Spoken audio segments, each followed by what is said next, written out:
Hello, everybody, and welcome to episode 3 of Toad Talk Podcast. I am your host, Croakitoad, in here with my original panel.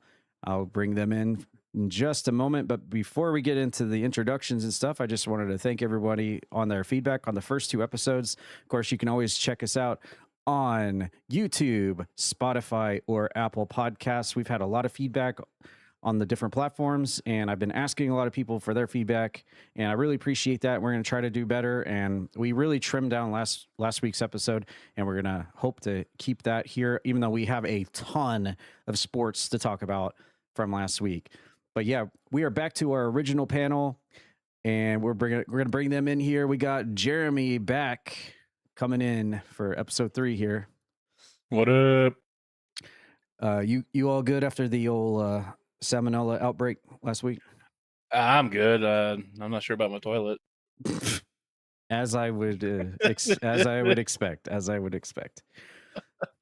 Well, that's good to hear. Glad to have you back on board again. And of course, we have Zazarus, aka Grem, is here with us as well. Hello, everyone. Hello. So the original trio is back for episode 3. Very Let's awesome. go. Yeah.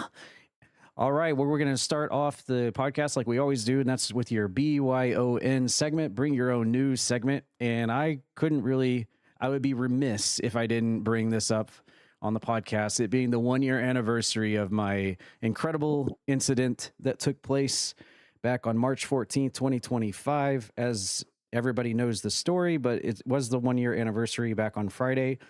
And I ended up being in the same exact place as I was a year ago, just a little bit earlier in the day than 8 p.m. at night, which is when the video took place. But the tornado viral video of "It's here, there's a GD." It's here. Well, yep, there you heard it right there. That's me a year ago on my phone as the tornado went through Rolla, Missouri, right off I-44 at the Quick Trip stop there in Missouri. We were in the same place this past weekend, and I took a little funny video there. The skies were pretty clear going up there. On the way back, it was pretty foggy and had some snow and sleet and stuff because of all the winter storms coming through, but no tornadoes up there and back this time around. But it was the 1-year anniversary, and I had to bring that up to bring the news for this week's podcast. And as I look at the Facebook video now, I'm looking at my Facebook page. As of right now, over a year later in a few days, we've got 2.4K shares of the video and 788K views on the video and 6.1K reactions. That is just on Facebook alone. But as we know, the video went all over the place. In fact, my Facebook avatar right now has my screen grabs of me on News Nation talking to the really funny lady there. That's the one where Milkshake jumped up on the camera and interrupted the interview, and they said, well, I guess you're going to go viral again for your cat jumping in the middle of a live news interview. And then, of course, the one on Inside Edition where they interviewed us for 30 to 45 minutes and they only used one sentence that I said, and then they moved on to the next news segment. And, of course, Fox Weather, that guy was really nice, really cool. And, of course, the trip up to Detroit to be on In the Eye of the Storm, Season 2, Episode 1, to talk about my experience. But it was the 1-year anniversary. I was really anxious leading up to my trip. I was going to the same place I was last year when all this took place. Like I said, I was in the same exact spot, not the same gas station pump. I was a few aisles to the right, but really anxious to be there a year later, exactly to the day. But we did the job. We went up there, came back, and everything was okay despite the winter storms. But that's what I wanted to bring to the table. Pass it over to Raji now and see what he's got. I do want to correct you right quick so that way people don't get confused. Oh, Season 3, Episode 1. Oh, Season 3. My bad. Okay. Yeah, Season 3, Episode 1. Which you can get on HBO Max, and it was on Discovery Channel and Discovery Plus, In the Eye of the Storm. Check it out. Yep. Well, there was a new world record set over the weekend. The world record for highest price paid for a video game likeness corn snack.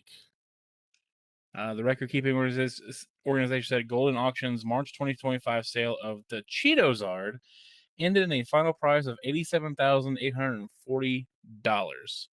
It is a 3-inch long Cheeto, hot Cheeto, that is got the likeness of the Pokemon Charizard. It has been attached to a Pokemon card and was sold like that in a transparent case for 88,000, close to 88,000, and is a world record. So there you go. Wow. It's called Cheetozard, and it's on Netflix now playing. There's a series about it. It's a King of Collectibles, the Golden Touch. It's available now on Netflix. Now Oh my God. I got to go back. I got to go and check. It has nothing to do with the sale. It has everything to do with the original, whenever they originally bought this off eBay, because the guy who sold it, bought this off eBay for $350 back in between 2018 and 2022. Wow. So yeah, it's been this. I don't know if this tells you about how unhealthy hot Cheetos are, but it has not changed appearance at all. Yeah. Wow, that's and it actually and it does look like Charizard. So yeah, I'm looking at the picture. It actually does. I'll have to check this out on Netflix and see how this all transpired. That's wild. Yep. All right, Grem, what are you bringing this week? Okay, from that news, I'm gonna go a little bit more into the more serious talk.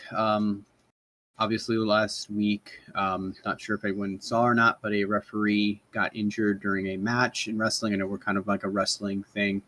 Dallas Edwards and speedy recovery for him and everything. But my bring to the table segment is that it's a really good reminder to maybe get yourselves either licensed or trained in either for like first aid, seizure, CPR, concussion protocols, things of that nature. A lot of times, like, it's just that we don't know what to do, and in those situations, we could freeze up, and that could be the difference between like life and death. So I feel it's very important to maybe just take a couple of minutes of your time to maybe just brush up if you know it, maybe brush up a little bit. And if you have no idea, I mean, just to kind of look at, I mean, whether it's YouTube videos or websites, government has plenty of websites you can go to. You can also maybe find some things around in your area that give you free classes, things of that nature. Definitely something that we all should be trying to strive to, help one another in case of something terrible that's happening. And just to let everyone know out there, the referee in question, he seems to be in good spirits. He's been posting. He's in the hospital, and he seems to be doing okay, right? Yes, he's going to take some time for himself, he said. But yes, he's doing much, much better for sure. It's pretty wild to think that, pro wrestling is a very unpredictable, because it relies on everybody involved to get things right. It's not just one person. The other person, it's like a two to tango thing. Both people have to be doing the right things at the same time. So, there have been accidents and incidents happening in professional wrestling in the past throughout all the years, but it just really boggles your mind that things like this hasn't happened even more. You know what I mean? Yeah, exactly. And sometimes, and I also think about it too with like NASCAR. Like nothing's going to change until something drastically happens. And the major thing I can think about is Dale Earnhardt when he passed. A lot of like safety precautions were now like, okay, it's mandatory instead of just optional kind of deal. So to make sure that nothing like this happens and where it could be a lot worse, we should all be prepared. Yeah, you also had the Ryan Newman crash. That's what they developed. Newman bar. He was his crash. Yep. Yep. I just want to add for those people listening. Like, I just implore you to just take the time to, if you need anything, learn like CPR, basic first aid, and AED. Like, learn how to do CPR, learn how to use an AED, and know your basic first aid, and that'll go miles than having to learn the advanced stuff to be like first responder certified or whatever. But just get the basic essentials and you're good. Yes. It's really interesting that this whole situation happened at Ohio Valley Wrestling there in Louisville, and they didn't have precautions for this, for something like this, because I don't know whether there was just a miscommunication or everyone was just shocked, but he was like there in the ring for a long time. You would think that they would have a response team or some kind of game plan or strategy for something like this to happen. And it's more of a you're not in wrestling, you're not focused on looking for those signs. You're focused on the match and the adrenaline's going. I think there's a, we're not going to touch too long on the video, but in the video you can finally tell that somebody in the match was like, there's something really wrong and we need to stop. And the camera never was put back on the referee at that point. And so I think people really need to learn the signs of something like that to know, hey, this isn't part of what we're actually doing. There is something legit wrong here. Mm-hmm. And I think that was one of the things, because there's a big argument going on that people are, wrestlers are hard. It's hard to tell whether if it's the part of the spot or if it's a shoot or work or whatever. And just knowing what the video was like, it's really hard to fake what he was doing. Honestly. Yeah, and it's really wild too, because like referees are the ones who kind of communicate with the wrestlers to make sure that they're okay, but there's no one to check on the referee. Like they have their earpiece, but that's about it. So something does need to be kind of changed a little bit in terms of like being prepared and everything. Yep. And just to kind of wrap this up and put a bow on it, I know in WWE, when something goes wrong, an injury, a torn ACL, a shoulder, something goes wrong, the referee throws up the X, to the back, and that lets them know, okay, something seriously wrong has happened. Get out here and let's try to. They also have ringside doctors there in WWE. Now. Right. Now they do. Yes, now. Well, that's something that they will probably, OVW will be probably taking very seriously now after all the publicity they've gotten off of this. Yep. Taking those precautions like that. All right. Well, that'll wrap up our Bring Your Own News this week. We're going to move over to, actually, hold on. I've got a few shout outs I got to give out to some special listeners out there. First off, I just want to give a special shout out to Lucinda and Necro, who have listened to the first 2 episodes of the podcast, have given me a little bit of feedback over the weekend. Really appreciate y'all checking it out and dropping some feedback over to us on what we can improve on. And of course, another shout out goes to Michael and Sarah Henline, also big podcast listeners and have started jumping into Toad Talk, and also told me, don't change anything. We love the format. So thank you for that. I appreciate that. And just wanted to give those shout outs out to some listeners out there who have been following along since episode 1. But with that being said, we're going to move on to the gaming block of our podcast. We had a suggestion from one of the community members.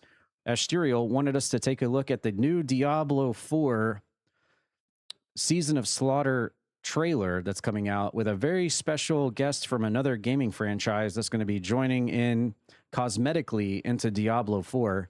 And pretty awesome. It looks like it has just dropped back on March 11th as the recording of this podcast. But we're going to take a look at the trailer real quick and see what Season of Slaughter is about, featuring a special violent character. Something's wrong.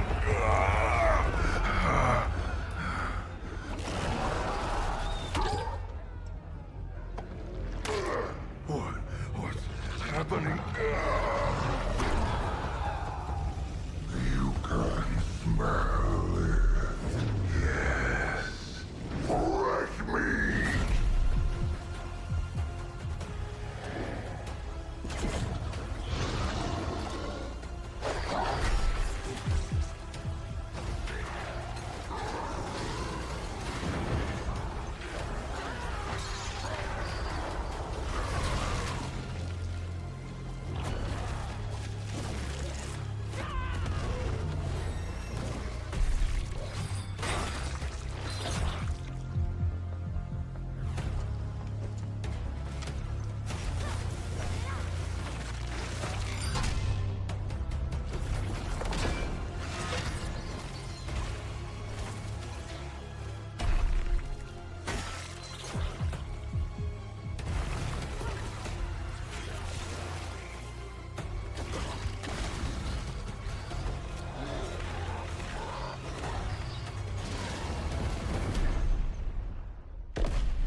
Very cool. We got Diablo 4 absolutely popping off right now. The whole event starting March 11th, of course, 5 days as of the recording of this podcast. You got the Butcher coming in there. You've got, yes, the Doom guy from Doom the Dark Ages, cosmetics available for the game. You got the new Paladin character. You got so much going on here. It's actually really hard to take all this in, but this is a trailer chock full of just brand new content for Diablo 4, and this is really awesome. I have already played Diablo 4, the first expansion, and through the base game. I've actually in the process of trying to get all the achievements. I'm sure there will be more achievements when all of this settles, and then when the expansion comes out, the actual next expansion comes out here in Jeremy will probably correct me, but here in about a month or two from now. But this looks awesome. I love Doom. I love Diablo. Bringing them together is amazing, and this looks awesome. Thank you, Esterial, for recommending us to take a look at this. I am 100% all in on this. I need to start playing now because this has already been out for 5 days. What do you think, Raji? I'm not gonna lie. I had something happen here and I got completely distracted. Please please alert me what you just said about me correcting you about, because now. Oh no, I was just saying the new expansion coming out for Diablo 4.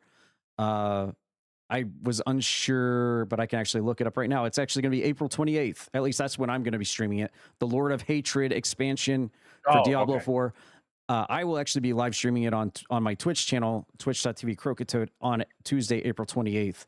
I think it's either coming out that day or a few days before then, but that's what I was just saying that you'd correct me. Yeah, it's set to release on the 28th. Okay, there you go. So what do you think about the trailer? Any thoughts you want to add to this? Seeing the Doom guy and Diablo, that's pretty. I think it's pretty cool. It's kind of like out of left field, kind of weird crossover. Didn't think to expect. But I kind of like the Butcher, like the stuff that was shown about being the Butcher and the kill streaks. That's gonna be pretty cool to play with. And on side note, but actually, now that you said something about it, it reminded me. I believe you have 39 hours or 40 hours. Let's just say 40 hours to try out the Paladin. It's a Paladin free trial for the next 40 hours on Diablo 4. So if anyone's interested in the new expansion, you get a preview of the Paladin for the next 40 hours. Yes, I'm seeing here on the trailer, Paladin free trial. You can play up to level 20, I think it said. 25. Started on March 11th and going to March 18th with an asterisk next to it, but pretty awesome. All right, Graham, I know you play Diablo. You know a lot of people that do play Diablo. How are they feeling about this trailer and all this stuff they've unloaded on Diablo gamers? Oh, they liked it. My wife has been playing it a bit too. She loves it. She's playing her Spiritborn and trying a new build that she's made. So she's not really following a guide per se. But at the same time too, I've seen her kind of transform into the Butcher from time to time. Heck, even Lexus King from WWE NXT was actually streaming it not too long ago. I think it was over the weekend. So yeah, it's like you said, Diablo 4 is definitely popping off right now with like a lot of things. I love the pets. Don't get me wrong. Like you were just kind of showing the little bear, but you also have the Cacodemon as well as a pet.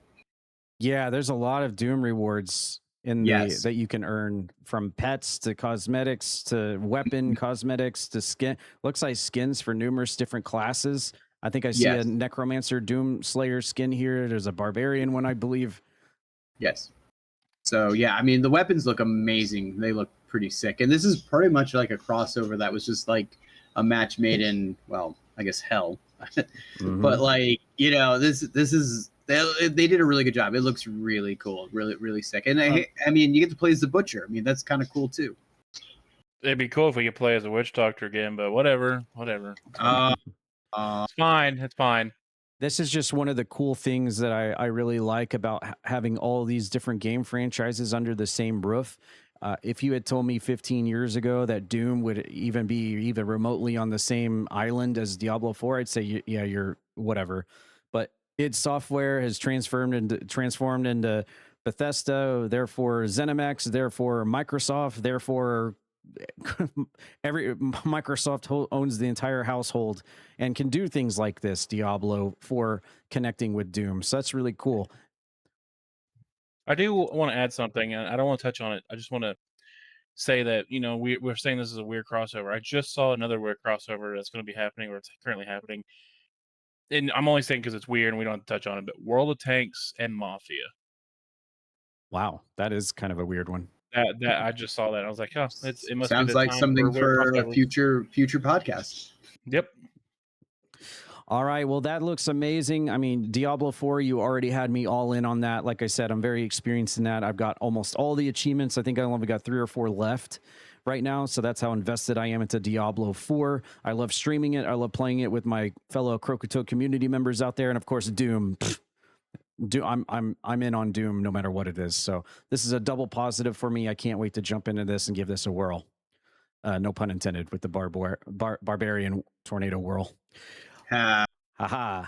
All right, moving to our last gaming news for this week's podcast. We've got some news from Borderlands 4, which has been very outspoken lately as well, with just a bunch of stuff going on. Of course, we have the new character coming out with the first story pack DLC launching on March 26th, 10 days from the recording of this. Of course, we played Borderlands 4 through a playthrough on the Twitch stream, and we have it up on our YouTube as well. But here's the first big unpacking extra stuff for Borderlands 4. We're going to take a look at the trailer here with a new character called Cash.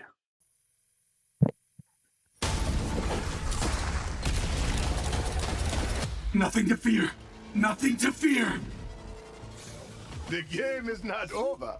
It has only just begun.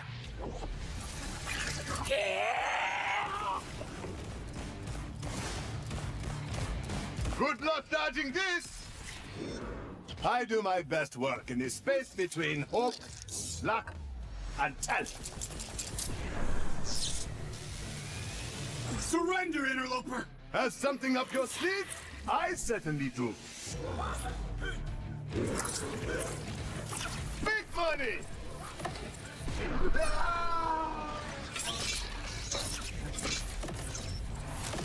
Got something for you. Almost feel bad. Almost.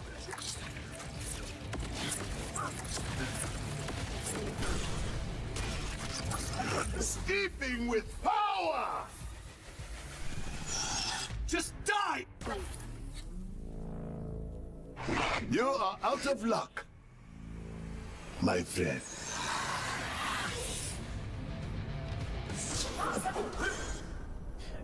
Very cool, very cool. The first real big thing we're getting from Borderlands 4 in terms of a new character that you get to play as, Cash. I love the voice acting on him. He's very much looks like a witch hunter, kind of, but with a very luck-based arsenal with cards and dice.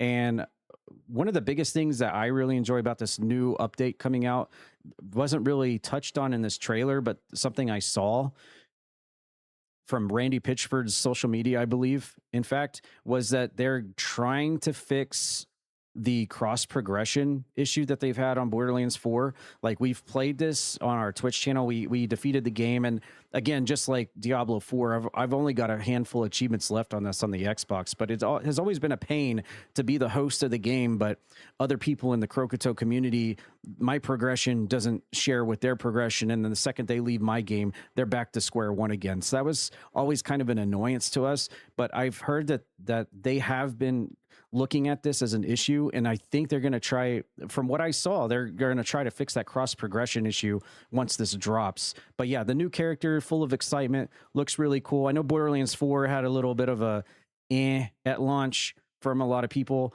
but from what I saw during my Twitch streams of this game, everyone thought this was a massive improvement over Borderlands 3.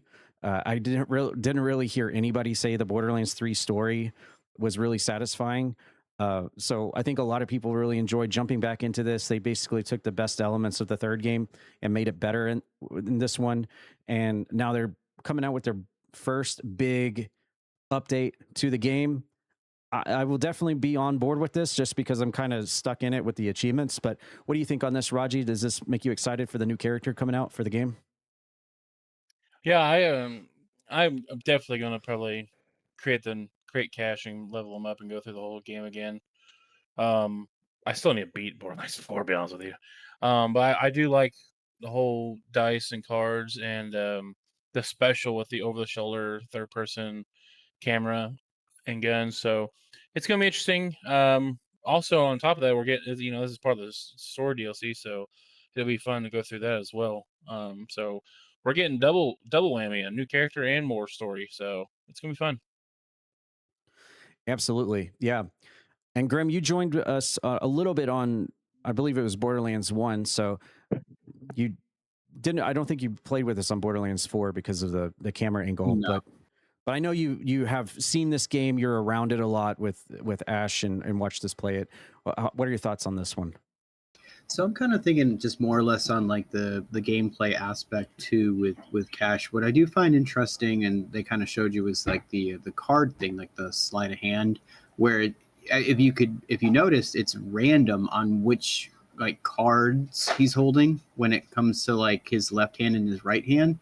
And that really reminds me of like a mechanic back in the day with League of Legends with Twisted Fate, where you had it where you have to stop on like what card, and each card did something different. One gained mana, one did extra damage, one stunned.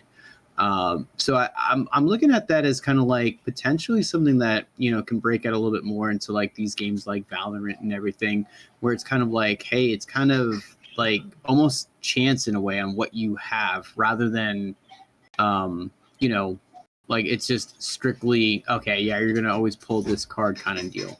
But other than that, it looked pretty neat. The teleporting looks pretty fun. I'm not too sure on when it comes to Borderlands if they've had that before or not. And then of course the rolling the dice kind of deal, looking like that's like grenades and things like that, or like proximity mines. It looks pretty cool. Yeah, it's definitely something that they don't really have right now with any of the other characters. Just adding something new for people to kind of add a kind of a fresh take to the combat for the game. And also, real quick before we move on, I also, when I saw the gambling dynamic, you mentioned League of Legends. What it made me think of was the old Final Fantasy VI with the Setzer character. I remember playing through Final Fantasy VI, my one and only time as of now. But I remember his whole, I know this is a completely different kind of game, old school RPG, but he was very gambler based. And so that kind of brought that up for those Final Fantasy fans out there that remember that. All right, we're going to move on to our movie and television block. We have two movies we're going to check out. The first one's from A24. They're known for their horror movie tropes, so we're going to check that out. A movie came out on March 13th, 3 days ago, over the weekend, called Undertone.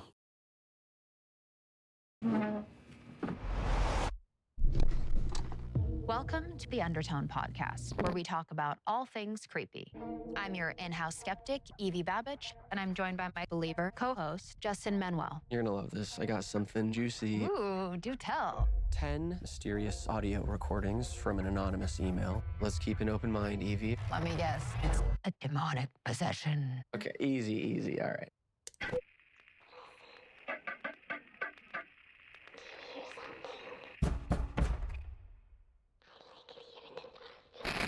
We've heard weird stuff before, but this feels different. You believe that? I'd like to speak with Mary.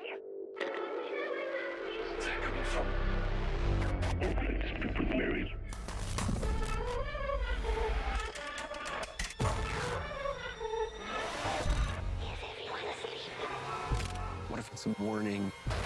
There's only one way to find out. We should stop listening.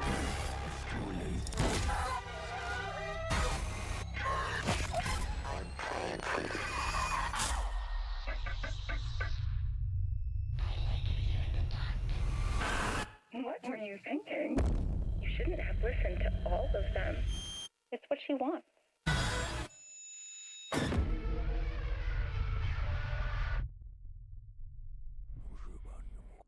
All right, so this movie came out Friday the 13th. I actually had no idea this was coming out, to be honest. It was Zazarus there that brought it to my attention that it was even out. But after watching it, I'm a huge horror movie buff. I love horror movies. And after seeing the trailer, I think it has convinced me to very much check it out. I love paranormal based movies. I love paranormal games as well. And it doesn't really give you a whole lot. It's just basically just a lot of hauntings and creepy things happening to this woman.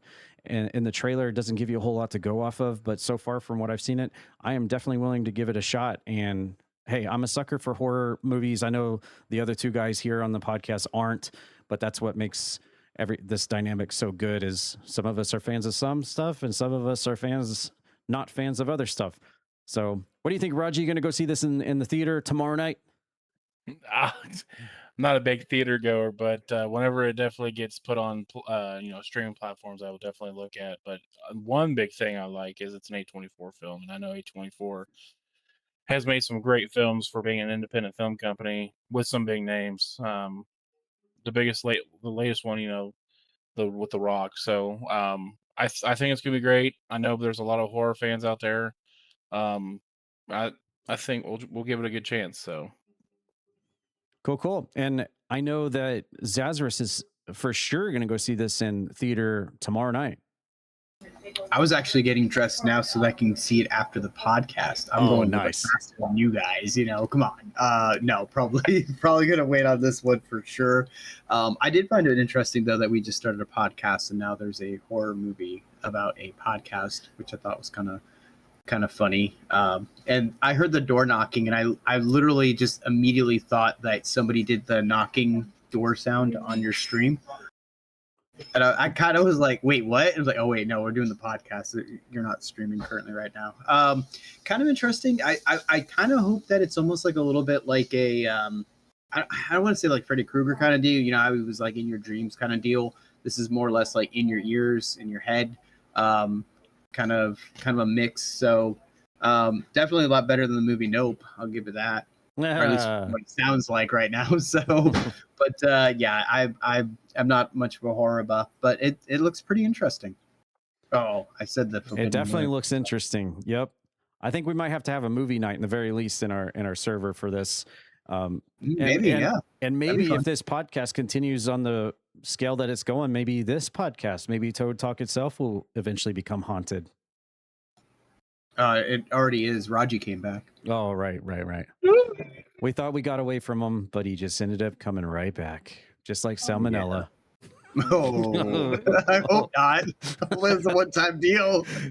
We all like to hope that. Okay, our last movie in the movie block is a new teaser trailer that is coming out for the new Street Fighter movie coming out later this year that features some of our recognizable characters and actors such as Roman Reigns and Cody Rhodes and Jason Momoa. They released a Guile teaser trailer which features Cody Rhodes. I have not seen this yet, so I'm going to watch this for the first time right here. Let's check it out.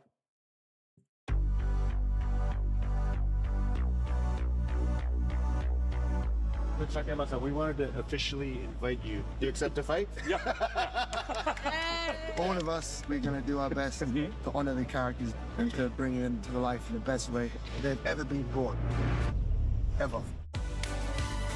制作している監督はじめみんなそのストリートファイター大好きで自分たちと同じようなファンでいてくれてるっていう子がすごく安心材料の一個で We're all big Street Fighter fans.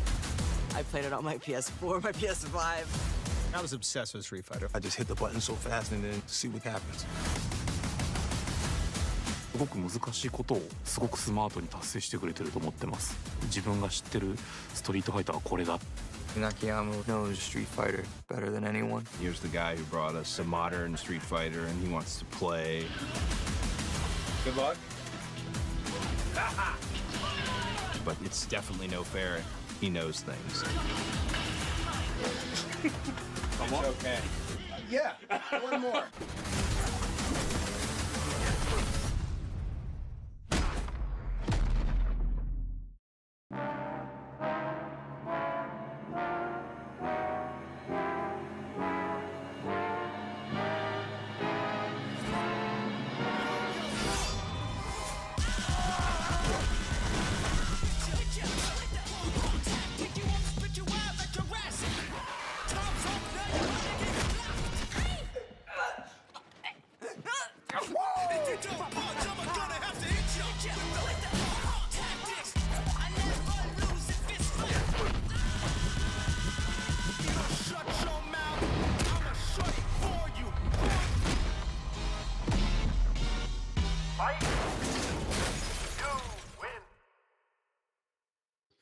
All right, there's a new look at Street Fighter. We saw this back at, was it the Game Awards? I don't want to make this same mistake again. I think it was Game Awards. We saw the entire cast come out on the stage and show the movie off a little bit and just give us a little bit of announcement on it.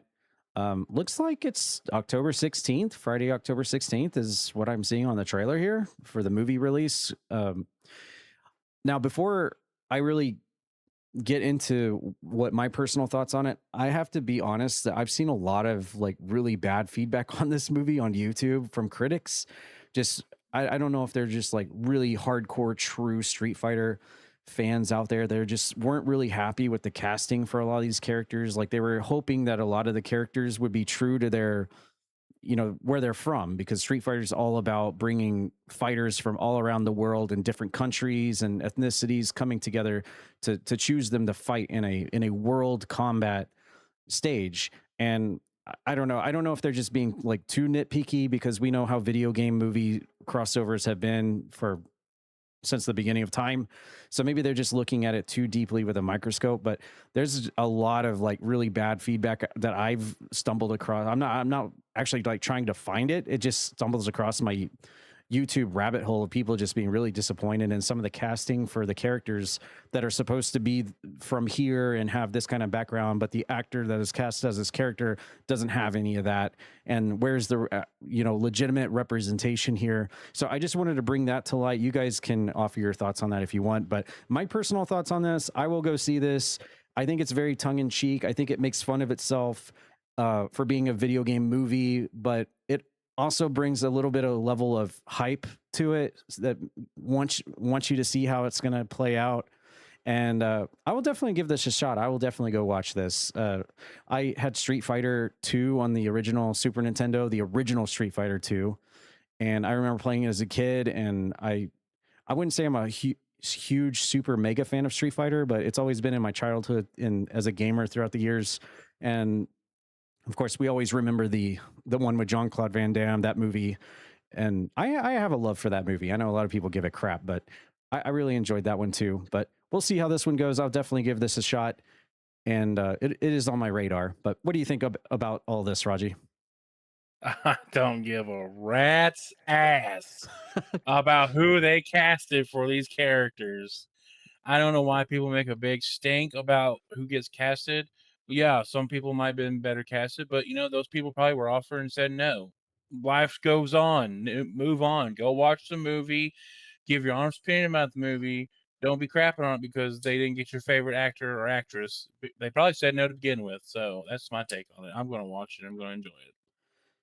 That's how I feel. Like, I'm going to go see it regardless. I think their argument is like, okay, this character is supposed to be from like Thailand. Why didn't you cast an actor that is actually Thai? You know what I mean? Like, they don't have that actual one-to-one representation. Instead, they cast somebody who's like British or something. I'm just using an example. But the biggest thing I've noticed on top of that I forgot to mention is there's no Sagat. That's like the huge, everyone has got their pants in a ripple over where's Sagat, and then the M Bison casting is the other, like, this is really supposed to be M Bison. Okay, so that, just to clarify, that's kind of the other things I've been seeing. We don't know. That might be the surprise of the movie. That is like true. Maybe they're holding that up their sleeve as Sagat comes out. It's somebody that we didn't expect to be cast for this movie. And I've also heard theories that the M Bison that we've seen, which is the guy that was the polka dot guy from Suicide Squad, that he doesn't look very intimidating. He's not a very menacing M Bison. But I've heard some theories on this movie, not to go far off into the weeds on this, but I've seen theories that they're showing this guy as M Bison, but he's not the real M Bison. Like, I've seen theories about that, like, and it's like, okay, I don't know, but it's very interesting, the things you dive into on this movie with the critics on YouTube, for sure. All right, Grem, what do you think about this movie, Street Fighter, with your favorite wrestler of all time, Cody Rhodes, as Guile? What? Wait, how did you know? Okay, first off, I'm glad they did the hair thing for Guile. I'm happy with that. I wish the trailer, or the teaser trailer had Guile's theme. It just goes with everything. But other than that, no. I mean, I'm not. I'm with you guys. I don't care who you cast, so long as it's a movie that I'm going to enjoy and it kind of makes sense and it doesn't like completely butcher what it is. And a couple of little things that I did notice with this teaser trailer, real quickly, that we kind of saw that because again, I know you said for you this SNES version, right, is what you had. Yep, the original Street Fighter 2 on Super Nintendo. That's what I had. I had it on Genesis, so I've kind of like was picking on a couple of things from the trailer. The first thing I did notice, I think at one point it looks like, I guess it was Chun-Li versus potentially C. Viper. I didn't realize that she was going to be in the movie. So Viper is one of those kind of almost a castaway kind of character, but she does have some importance. It maybe it was Cammy, I don't know, but it looks like Viper actually. That's it right there actually. That's what I thought of, and I still can't get over Vega with blonde hair. It still irks me to this day, because in the game he has brown hair, not blonde, and they changed it. So I don't like that at all, but I get over it. And then the one little thing from this teaser trailer, real quickly, they had the car wrecking, and that was one of the like bonuses, like a bonus round thing, was actually breaking the car, if you remember right, in those games. So, and then actually, yeah, there it is right there, where they're like trying to destroy the car, and there's the countdown right there. So they're at least bringing it, like, in terms of Street Fighter, like, hey, we're bringing some of the cool little things that you remember when you were playing the game. Yeah, and I completely agree with all that. It's obviously made by people that know what Street Fighter is about, but in that regard, I can also see the people that are like, just like, okay, well, if these people know what Street Fighter is, if they're partly responsible for the release of the Street Fighter video games, why didn't they just go one for one on who the characters are supposed to be? So I can see the critiques on that, but at the same time, it is cool to see the nuances, like the car beating up the car as an arcade spot in the middle of the game, and then for the most part, all the characters look pretty one for one. If you just look at them just from a cosmetic standpoint, I think the Zangief looks really awesome. I'm really a big fan of him already. I can't wait to see what he does. I think Chun-Li is amazing, if you know what I mean. And I'm just really, I'm like Raji said, I'm going to see this regardless. And if it ends up not being good, then whatever. At least I know I'll have an enjoyable time with it, watching it. Oh yeah, I'm gonna go see it too. So yeah. Just a quick point about Vega. He had blonde hair and brown hair going forward from the original game. 1995 animated series, he was blonde hair, and he was blonde in the later games. Yeah, I know. Hey, man, Street Fighter 2 is the only one we care about. The original. Exactly. Come on. That's the only true Street Fighter. All right. Well, actually, before we move on to sports, I think we can all agree at least they did, from what I've seen so far, Dalsim better justice than the Jean-Claude version. Yes. Seems like he's going to have a little bit extra rather than just like a doctor that's basically kidnapped, and he gets like 3 scenes. So for you Dalsim fans out there, you're gonna eat good in this movie. Even if it's bad, it's going to be better than the original. At least you have that to look forward to. All right, well, that'll wrap up our movies and TV spot. We're going to move over to sports, and there is a lot to talk about. Trust me, we're trying to cut this podcast down, but boy, it's going to be hard to do this with minimalized words because there was a lot going on throughout the week, and we're going to kick things off with NASCAR. We had Las Vegas on Sunday, which is at the recording of this podcast was yesterday, and we had a big winner come out of Las Vegas. I'll pass it over to Jeremy to talk about that in the NASCAR world. Yeah, I'm going to be really quick about it. Denny Hamlin comes out on top, leading 134 laps of the race, comes out and wins his first race of the year. Kyle Larson came in 7th, led 62 of the laps. William Byron and Christopher Bell, the other 2 drivers that led laps as well. Brad Keselowski only led 4. Not much changed in the standings after this race, as Tyler Reddick remains in first. Bubba moved up 1 spot. Denny Hamlin jumped 8 spots, and Ryan Blaney and Chase Elliott both dropped a spot. So Tyler Reddick in the 45 Toyota still leads the standings at number 1. 2311 Racing is number 1 and 2 in the owner standings, and Toyota dominating the manufacturer standings at this point after Vegas. Wow, that was a perfectly well executed wrap up of NASCAR right now. I have to hand it to you. Can I add one thing real quick? Sure. Kind of a big loser. My dog's kind of saying hi. What would Sarge like to add? Sarge would like to add that SVG, who finished last at Las Vegas, lost 11 spots and is currently sitting in that last playoff spot right now. So he went down from 5th to 16th. Ooh. And our big winner, Denny Hamlin, moving up 8 spots into the number 4 spot. But still, like Raji said, a magnificent lead between first place and second place. Between Tyler Reddick and Big Bubba Wallace. And we have, what do we have coming up next race? Darlington. All right. Is Tyler Reddick known for Darlington, or is he just hit or miss? Or well, right now he's known for everything. The way he's been racing this year, he's been. I mean, I think he's finished. Correct me if I'm wrong. I think he finished top 10 last 2 races. I could be wrong. I think that's what happened. Let me just fact check myself. Tyler Reddick has 4. He finished 8th at Phoenix, and then he finished 13th at Vegas. So he was just outside the top 10 yesterday. So all right. Well, we'll see if his first 3 wins carries over and gets him somewhere good in Darlington this upcoming weekend, which will keep him in the lead.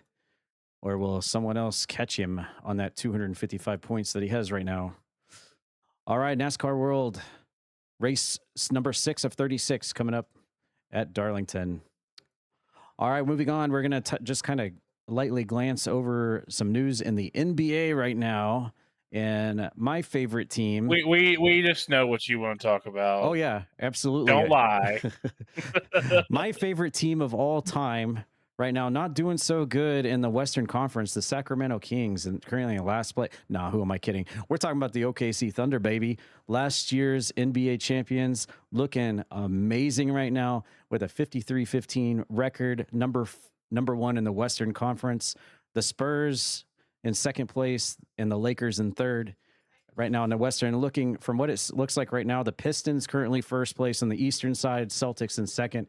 Followed by actually, we got a tie at win-loss record, Celtics and Knicks in second and third over on the Eastern side. But by all accounts, it looks like the Thunder is heading into, well, I know I'm being overly optimistic about this, but I'm just going to say it. I don't care if I jinx it because I know I'm not going to jinx it. The OKC Thunder heading into a twofer in the NBA Finals in the NBA Championship. Looking forwards to it. And our amazing...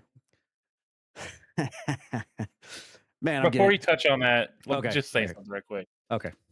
I think we touched on this on episode 1 a couple weeks ago.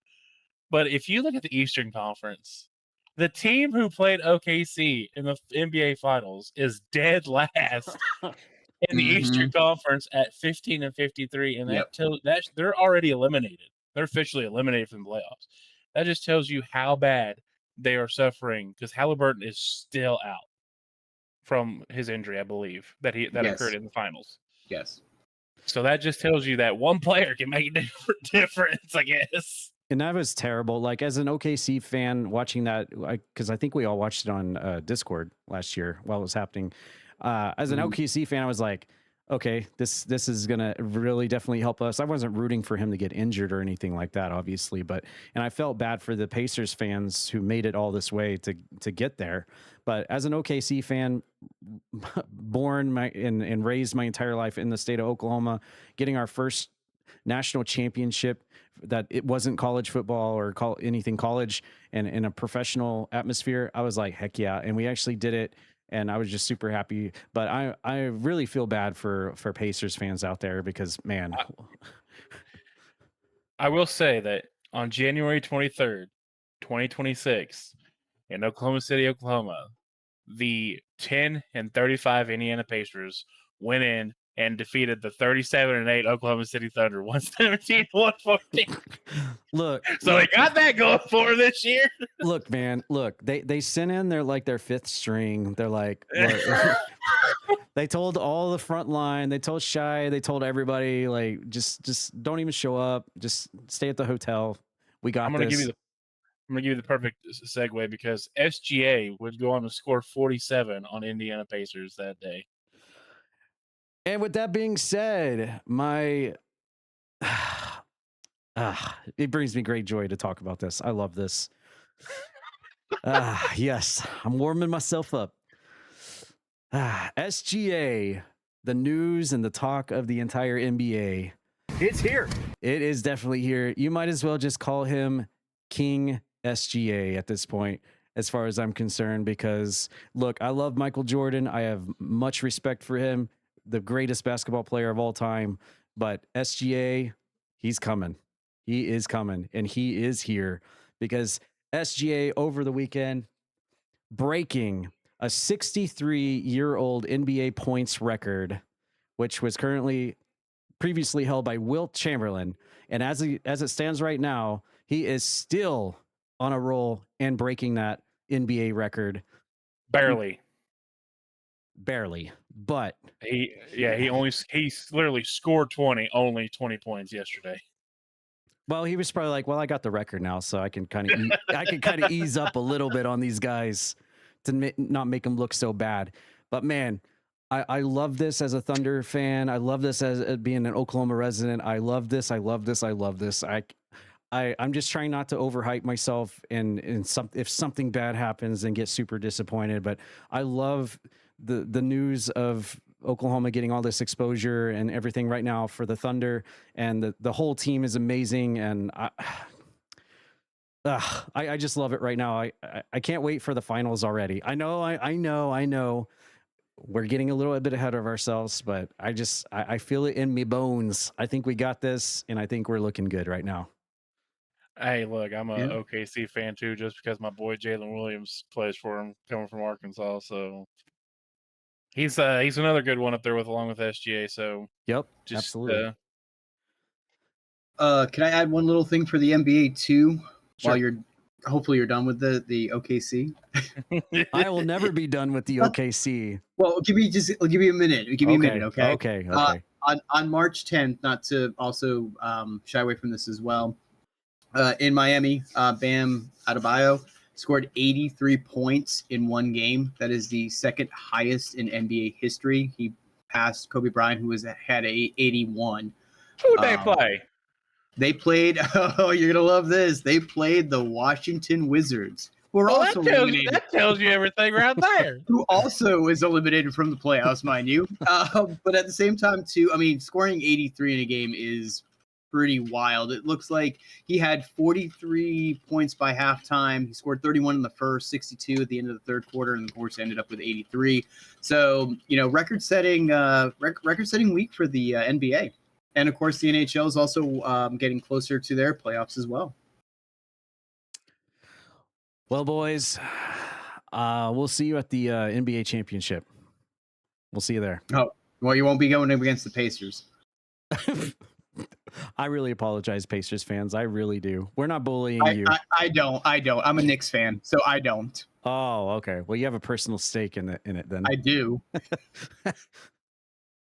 All right. Well, NBA is looking real good for me, who lives in the state of Oklahoma. I'm really looking forward to seeing how that one pans out, and we'll keep that on the radar, of course, because I've got a personal stake on that. But we're going to move on, staying on the topic of basketball. But now we know March Madness is here. Oh, yes, it's here. It is definitely here. And they just released the brackets, I believe. It's here. That's right. They released those brackets for the men's and women's brackets last night. And everyone now has a good look at what they got going on in the brackets. I think before we started recording this podcast, we actually started up our own brackets thing that we're going to be filling out and going along with. And from the way things are looking, just like every other year, all of our brackets are going to be dead after the first round. Right, Raji? Yeah, I mean, It's March Madness. You think the higher seeds will always win, but we have been proven time and time again that is not the case. For example, not just to rub salt in the wound for some people here, but just a few years ago we saw Arkansas eliminate top-seeded Kansas to move to the Elite Eight. That's a big upset. First round upsets are a thing too. Yes. I think the 16 seed beating the number 1 seed has only happened twice or 3 times in history, but it's more those 11 beating 6 or 14 beating 3, 15 beating 2. It's rarely the 16 beating 1. But for the men's side, I know me and Grim, our teams made it. Tad, unfortunately, your team was one of the first ones. Yeah, Oklahoma was one of the first ones out. They were number one. I don't They were number one. I don't want to talk about it. So, but I'm excited for more reasons than one. I think this is I'm sorry if I just go off on a tangent here because this has been building for a couple of days. But yesterday, Arkansas won their first SEC title tournament since the year 2000 when Nolan Richardson was still our coach. Automatic qualifier for winning the tournament. I think we were going to get in anyways because I think we were number 13th in the country. But Kentucky, let's talk about them for a second because they actually gave a good showing in the first round, but then obviously they ran into Florida. Yeah, I mean, they had to play 2. So they had was it LSU and Missouri, if I'm not mistaken. Oh, okay. Both of them were very close games, but that's been kind of the Cats. Florida, I wouldn't say it was a close game, but at the same time too, they didn't give up. What it kind of showed me though was like the first 2 games, this team could be okay in terms of like a setting like this. It's just that is the talent going to show up and actually, showcase and help Kentucky win these games. I don't think that I'm like, oh man, because there are some teams that can't go back to back. You know what I mean? Like they have a game and then a break and then another game. I think Kentucky kind of showed me during the SEC championship that they can go. So it'd be interesting again though. I mean, if they are lucky enough to beat Santa Clara, then they're going to be going up against probably Iowa State or maybe Tennessee State if they're lucky. But it'd probably be Iowa State, and that's going to be a tough matchup too. But I mean, again, it's March Madness. You don't know what's going to happen. Obviously, your top 1 seeds with like Duke, Arizona, Michigan, and Florida. Will they make it? Will they be able to get to the Final Four? Basically, I think is kind of the question right now for everyone. Well, let's talk about that. Let's talk about the 2 teams who are number 1 seed that did not win their conference tournament. Oh, I wonder what one of those teams is. Let's talk about Florida getting stopped by Vanderbilt. 91-74. Got absolutely dominated from the get-go. And they're a number 1 seed in the tournament. That tells me good luck, Florida. What Michigan was the other one, weren't they? Michigan lost to Purdue in the finals. Yeah. Of the Big Ten. They made it. Which they still got the number 1 seed. I honestly, I know there's people out there saying, "Oh, we don't care about the conference tournaments." Like you should care about the conference tournaments. Yeah. Because the conference tournaments decide whether or not you stay on the bubble or you got a clear path to the tournament. Or you're the first one out. Yeah.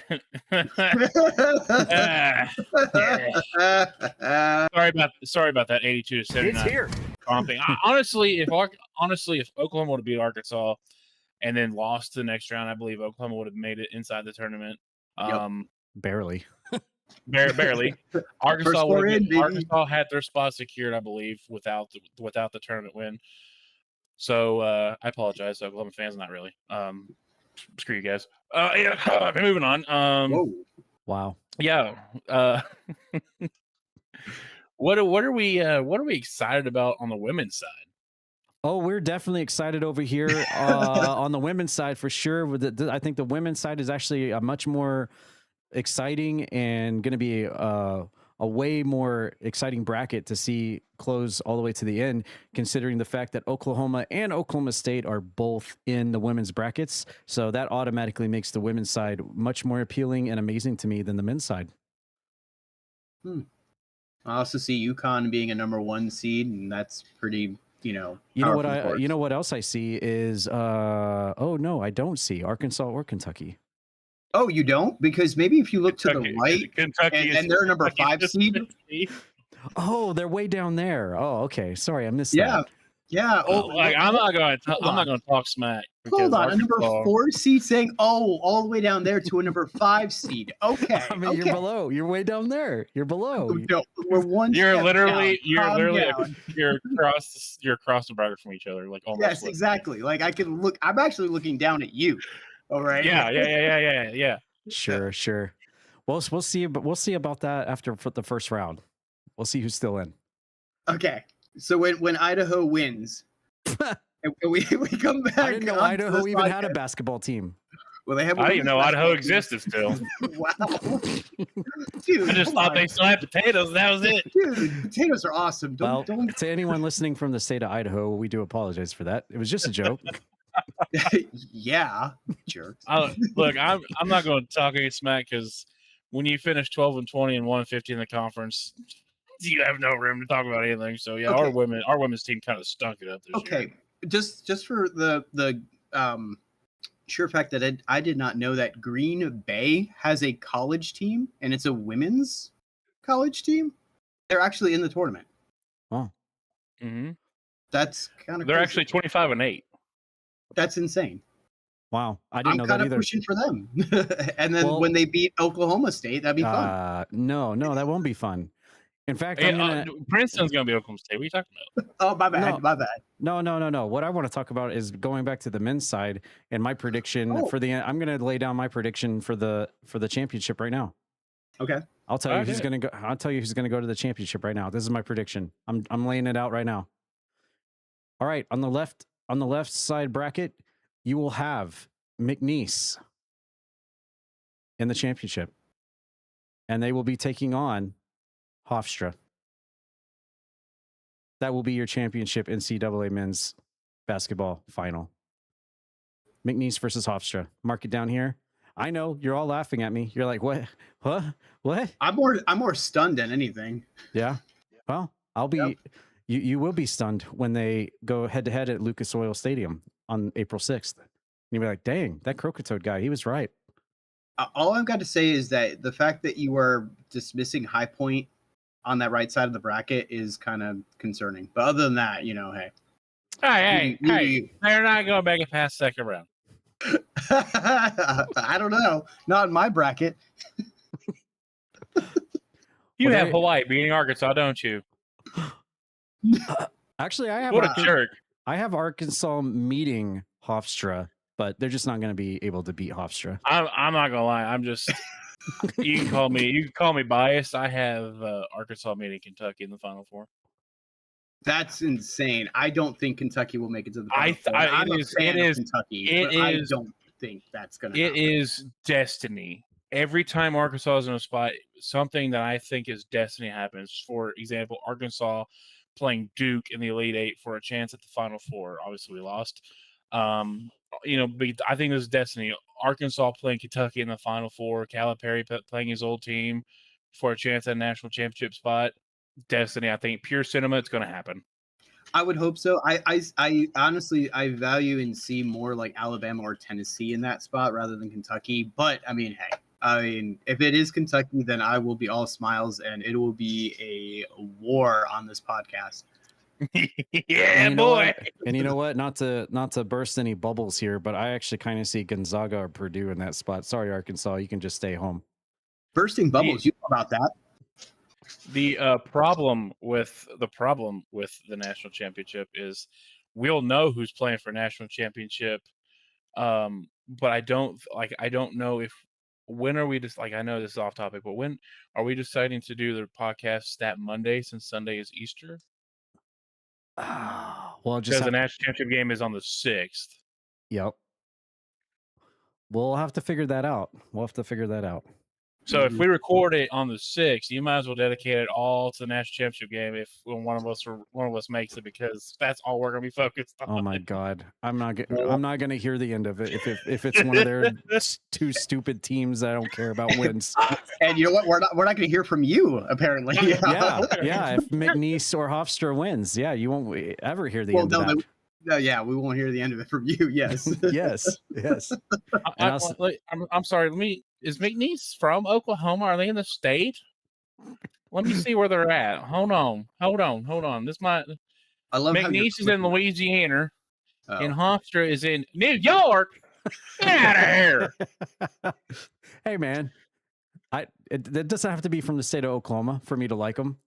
I just have a good feeling about them. McNeese and Hofstra. He's a city boy through and through. Yeah, absolutely. Yes. But you heard it here first. I'm probably the only person in the world right now that's calling McNeese versus Hofstra. I'm probably the only one.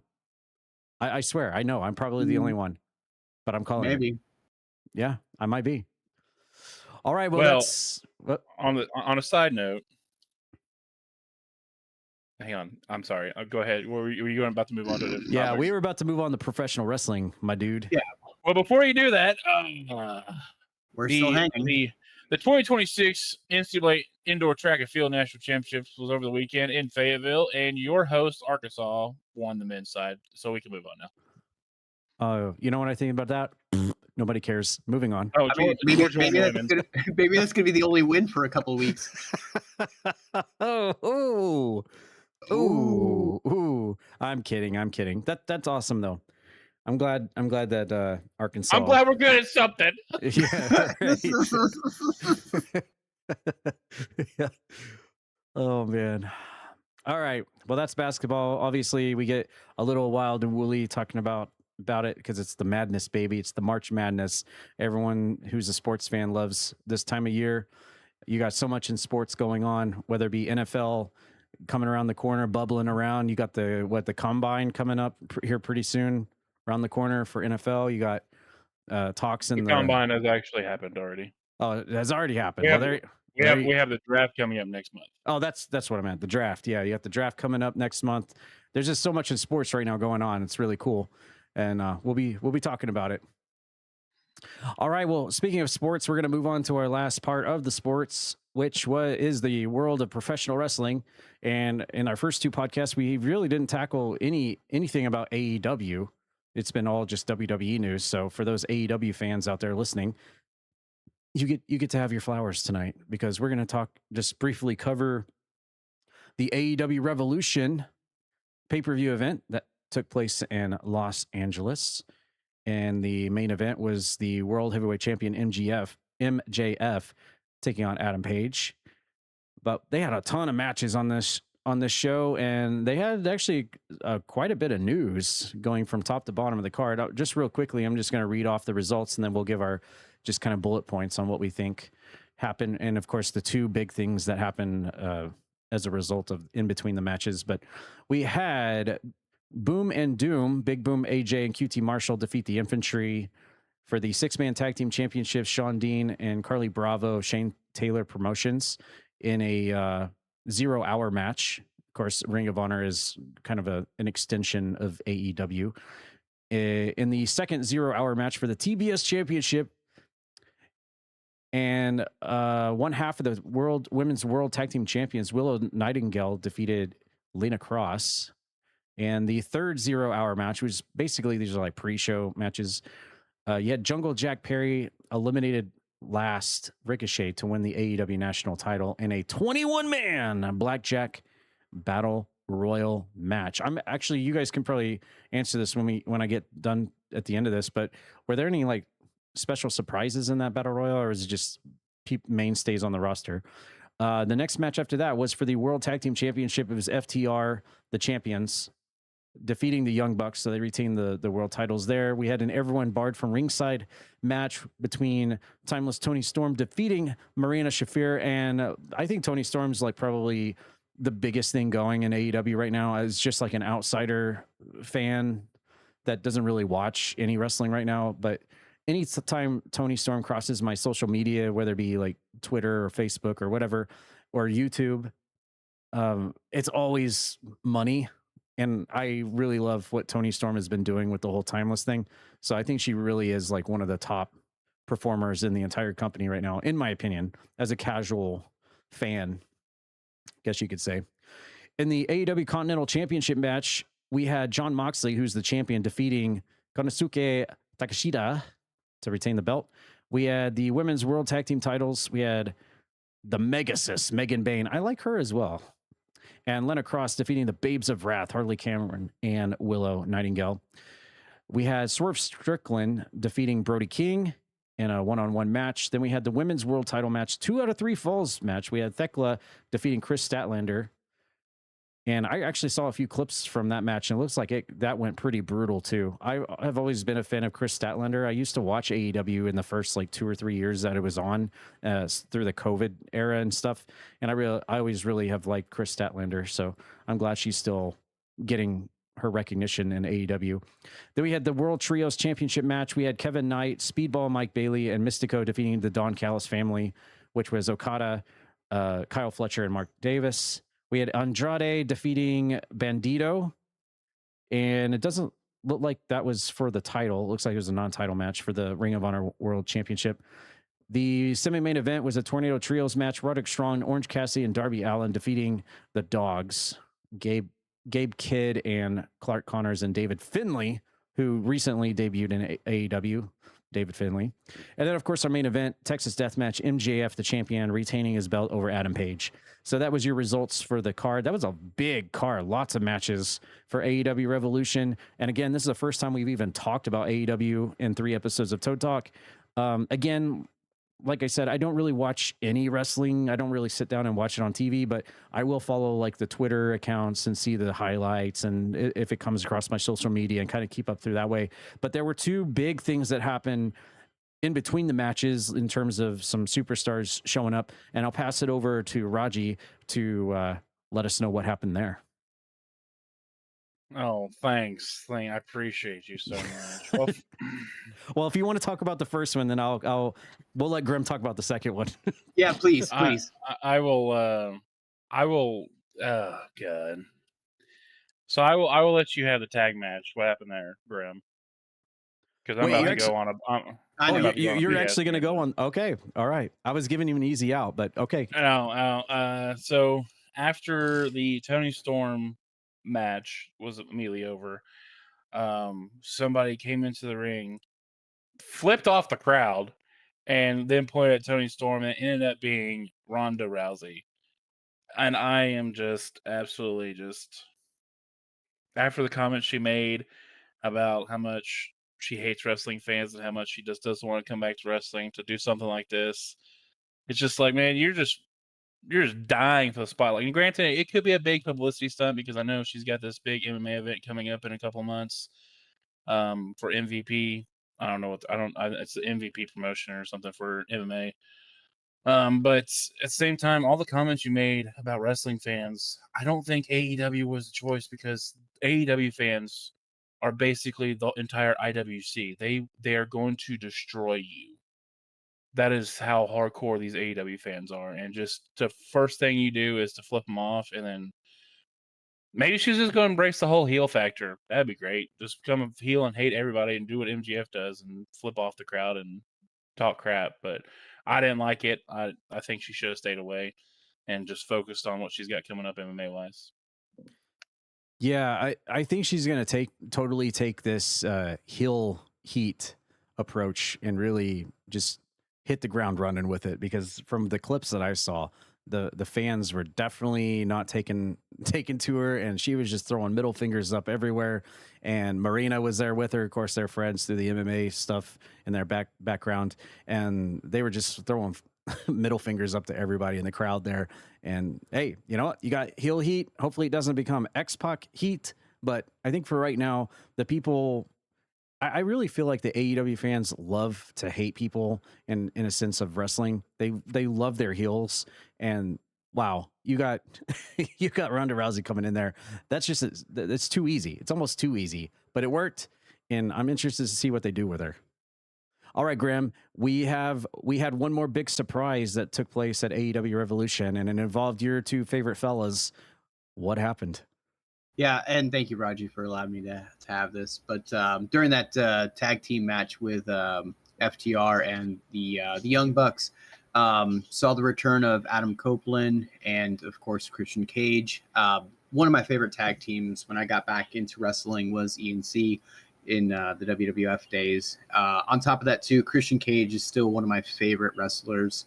A lot of like how I view wrestling kind of revolved around how he was as a character, how he did stuff in the ring, but nonetheless, them grabbing the world titles, world tag team titles, kind of saying that they're going to take them, and then the Young Bucks coming in and kind of facing off with Cage and Copeland too. It'd be like one of those like crazy moments, like the Young Bucks versus like the ENC, but again, it's Cage and Copeland. Potentially for the titles, but even just having them have a match would be very, very amazing to watch. So very, very happy for both of them to come back, kind of continue now the story of a tag team, and hopefully they win the tag team titles.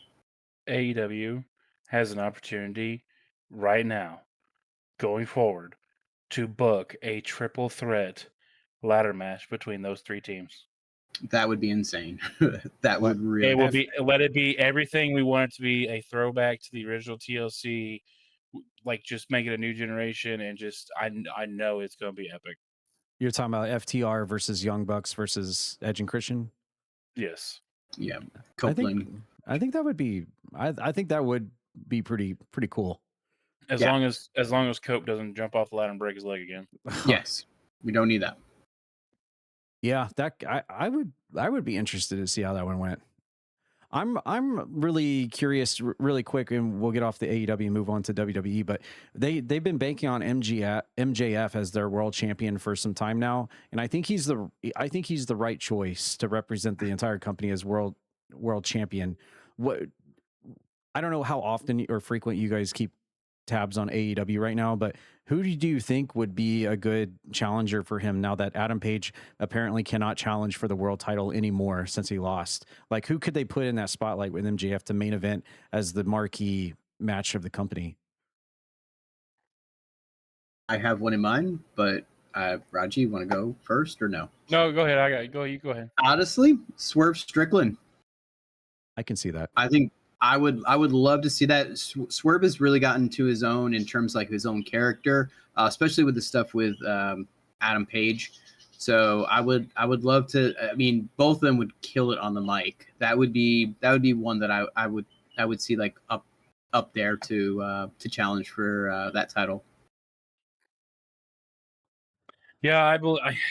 As much as I like Hangman Page, I kind of saw this one coming when the stipulation was added. But I think next person up should be Swerve Strickland as well. I think I agree with you on that one. It's just a lot left on the table there with Swerve and MJF.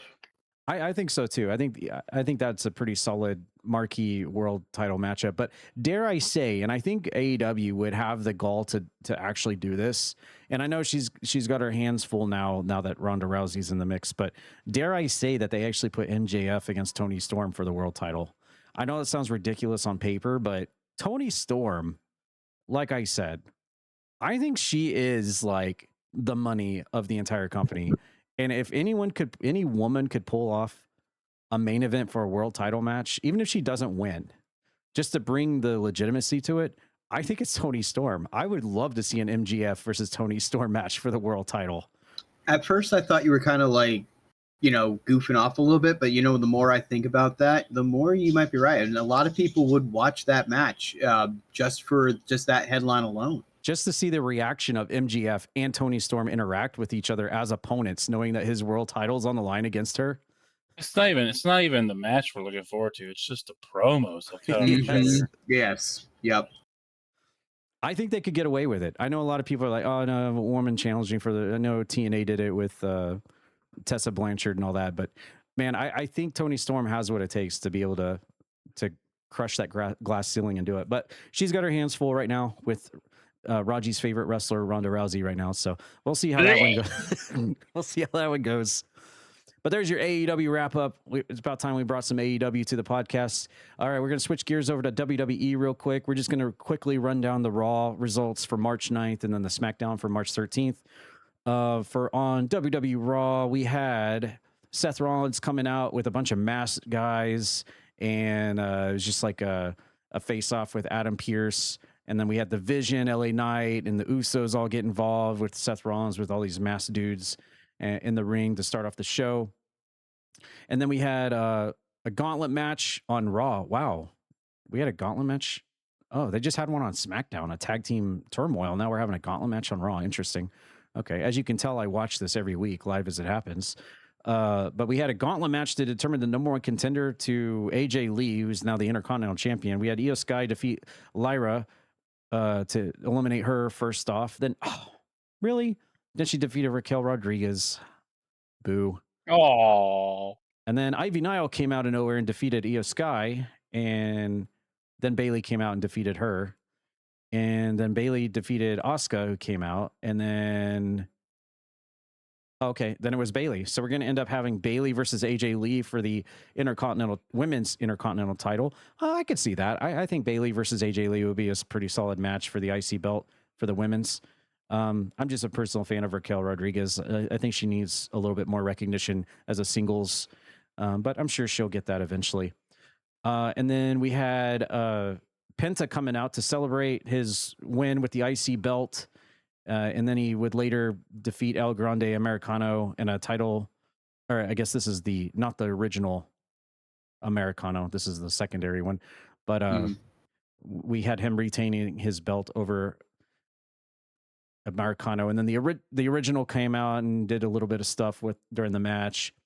Then we had the women's world champion Stephanie Vakir with her stuff with Liv Morgan. They're heading off to WrestleMania. Of course, Liv Morgan won the Royal Rumble this year. She chose Stephanie Vakir, so we're going to get Stephanie Vakir versus Liv Morgan. I remember watching the Rumble in the Discord, and I'm like thinking like the roles should have been reversed. Like it should have been Raquel Rodriguez turning on Liv Morgan and eliminating her, and then Raquel Rodriguez is the Rumble winner. And now we could have had Stephanie Vakir versus Raquel Rodriguez right now in this position.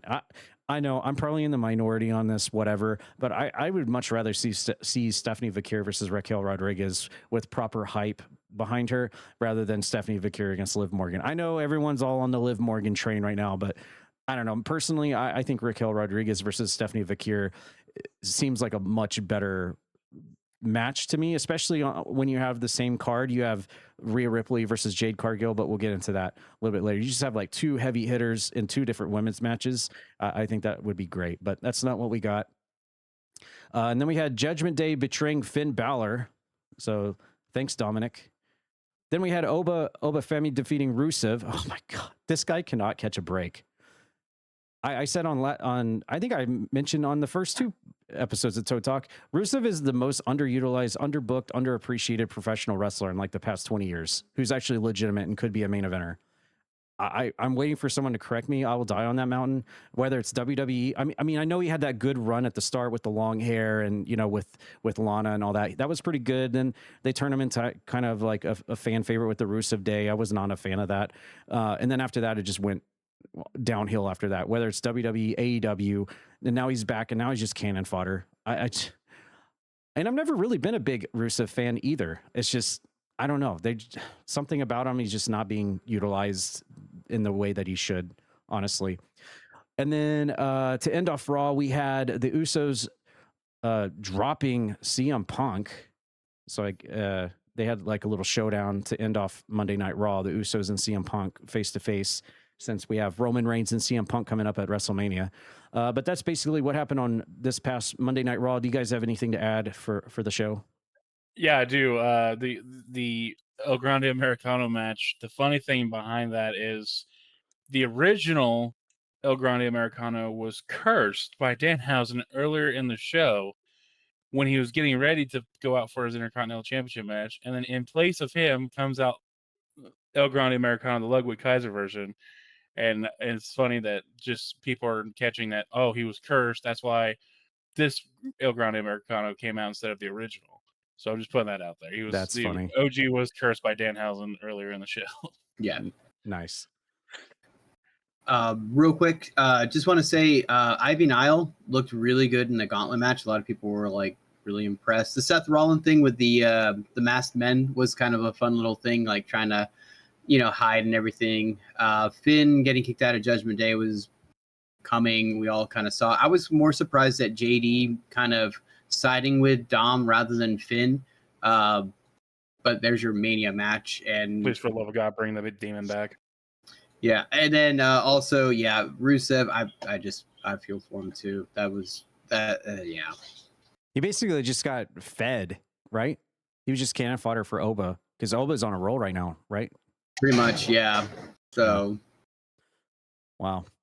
Yeah, lots of pretty, and it's funny that we're talking about Ivy Nile. I came across a YouTube video. God, who was it? It was I can't remember who it was now, but Ivy Nile had a training video. She was in the gym training with another WWE women's, and she was like, "Wow, you have abs like that. Why are you wearing these suits that cover up all your abs and stuff?" And well, apparently here on Raw, she wasn't. She had she had like the bikini kind of attire now.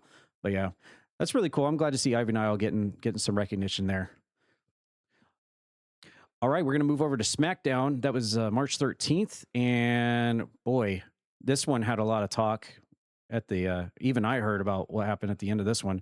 But to start the show, start SmackDown, Drew McIntyre says, you know what? Screw you. I'm out. For like the 8th time.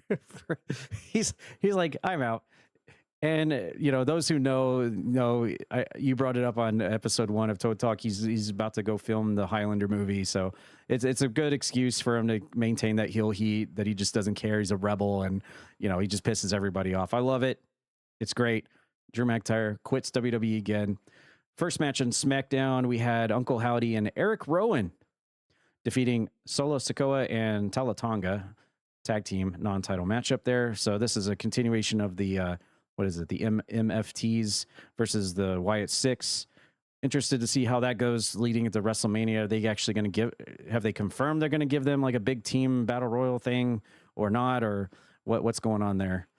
But then after that, we had Jade Cargill defeating Michin. I'm saying that right? Michin? Is that right? Michin. It's Michin. Michin. Okay. Yeah. All right. This just goes to show how often I sit down and actually watch the wrestling. Jade Cargill defeating Michin one-on-one. This was obviously just like a feeder match to keep Jade Cargill looking good and strong and healthy and big and wonderful and powerful and really hot, which she is, against Rhea Ripley coming into WrestleMania.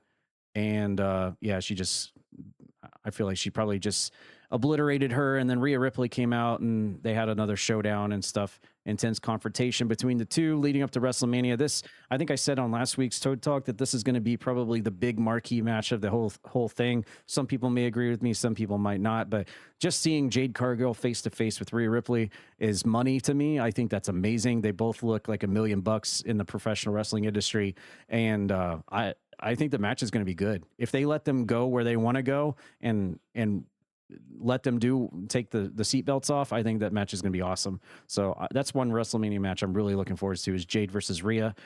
So we had a little bit of continuation there. Moving on, we had the women's tag team. I guess this was was a tag team title match, but it was ended by DQ. We had Irresistible Forces defeating Charlotte Flair and Alexa Bliss, but it ended in the aforementioned DQ women's tag match there. Then we had Damian Priest and R-Truth teaming up. And you said on last week's podcast, this is kind of just like a weird little team. That's Grem anyway. Damian Priest and R-Truth just kind of doing this weird team lately, defeating Los Garza. We saw them, I believe, in the tag team turmoil on last week's SmackDown. But this was kind of like a rematch from the aftermath of that there in the middle of SmackDown. And then after that, we had Jelly Roll coming back out again, and he just decked The Miz during his talk show segment. Kit Wilson was there as well, and so it was just a little funny little filler segment there. Then we had Tiffany Stratton defeated Kiana James, and of course, I would be remiss if I did not mention the fact that my favorite WWE wrestler right now, Julia, the current reigning United States champion, was there to be there with her buddy Kiana. And by the way, speaking of Julia, I saw over the weekend she had a brand new t-shirt come out on the WWE shop, and it like immediately sold out. So props to Julia and those Julia fans out there. I'm right there with you. And then after that, we had Trick Williams defeating Jacob Fatu 1-on-1. And then Drew McIntyre comes back out and hits Fatu, looks like with a Claymore. So he quit, but he didn't quite leave the building yet.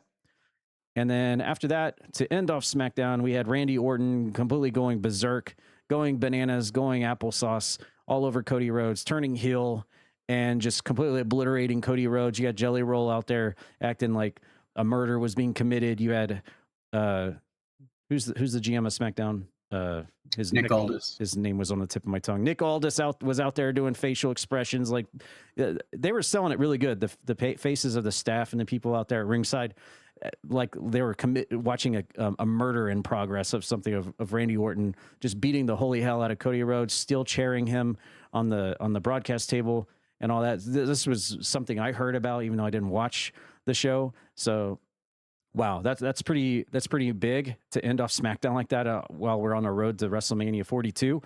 That was a contract signing, by the way, between the two. But yeah, that was SmackDown. What do you guys think about SmackDown? Do you have any thoughts? Yeah, we're going to go to the Jelly Roll Miz section. Sorry. Early in the show, Miz was cursed by Danhausen. Yes, because he wouldn't mentor him. He wouldn't mentor him or anything like that. And the first thing that happened was his microphone quit working on Miz TV. And the second thing was Jelly Roll is actually going to hit Kit Wilson, but actually hit the Miz because Kit Wilson moved out of the way. And so the Danhausen curse continues to prove its point. That's cool. That's really cool. I'm sorry. It's Kit Wilson. Okay, get it right. Danhausen. Do you think they're probably leading to like Danhausen versus the Miz or Danhausen versus Kit Wilson? Maybe. Do you think that's no? I think it's gonna be a tag team. Oh, you think who's gonna team with Danhausen? Jelly Roll. Oh. And then you have Kit Wilson and the Miz. Interesting. Okay. This is not the first time Miz does something with like a celebrity at Mania. And Jelly Roll's had a few matches in WWE already, right? Like he's actually just one. Just one. And it was a tag match. Okay. I think it was him. Was it him and Randy versus Drew and Logan? Sounds about right. That sounds about right, actually, yeah. Was it SummerSlam? That also sounds about right. Yep. Well, what do you guys think about the whole Randy Orton just going berserk and just unloading on Cody Rhodes to end off the show, and then like the facial expressions of all the staff and the people are like, "Oh my god!" They were really selling it. Yeah, I'm excited. We have the old Randy Orton back. Yeah, it's going to be tricky because again, a lot of fans are going to be cheering Orton and probably potentially booing Cody, which is not how it's supposed to be. But... I fully expect Cody Rhodes to get the absolute boo treatment, and then Randy Orton's going to come out to the biggest pop of the night, even though he's the heel in this situation. So you're predicting, which I agree with you, by the way, but you're predicting it's going to be like The Rock versus Hollywood Hogan at WrestleMania. Yeah, they're just going to switch gears in the middle of the match and go, okay, well, we kind of already knew it was going to go that way after Cody getting the absolute shit booed out of him after he won the championship last week against Drew McIntyre. Mm-hmm. Or the week before, whenever it was. I think people are just fed up of the goody two shoes from Cody Rhodes right now. Yeah. People, this is my take on it. I think fans love to see the chase more than they'd like to see the reign. So with Daniel Bryan, everyone wanted him to get that chase. They were all for it, praising him, like cheering him, and he won it. And it kind of like, I'm not gonna say it died out completely, but you could tell it wasn't as hype of crowds than it was when he was chasing it. Same thing with Kofi Kingston. They were all about the chase. They were like excited that he earned the shot. They popped when he won it, but then after he won it, they kind of died off until Brock Lesnar came in and destroyed his dreams in 18 seconds. But I think wrestling fans enjoy the chase more than they do the actual the aftermath of the payoff. I agree with that. That's pro wrestling 101. Did you have anything else you wanted to add to SmackDown there, Zazarus?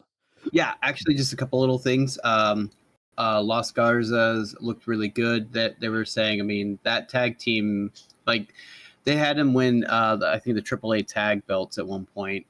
So we might be seeing them more. Another tag team that's been kind of wonky was Motor City Machine Guns, actually, and it looks like they're potentially trying to help Johnny Gargano, but they're not on the same page on like wanting to help them. So that's kind of something to kind of keep an eye on, whether or not Motor City Machine Guns is going to either expand a bit or they might break up, which would be kind of crazy. And the only thing I can think of too that I was thinking about was the MFT versus the Wyatt Six.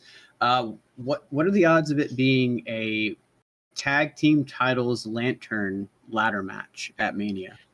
Sales gonna touch on this. It's giving me if anybody, this is how old this is, tells you how old I am, or actually all of us are. Does anybody remember back in the '90s the whole Money Incorporated stealing the urn from the Undertaker thing and taking his powers? Yep. This is 100% the vibes I'm getting from this. Like, and I think it's cool. I think it just shows another side of what the Wyatt Six trying to achieve. I think they're obviously being guided by the Undertaker. This from what I gather, that they're being guided by Taker and what direction they should go. But it would be pretty cool, not to Vince Russo it up and involve the lantern on the ladder match, but that would be kind of cool part of it. I don't know. Yeah, maybe like a winner, because the lantern thing is the kind of the big thing. That's what everyone. That's why they want it back, kind of deal. So. I would say if you're really going to do it like that, put it on a pole. Yeah. I mean, I was going to say that too, but. Put it on a pole.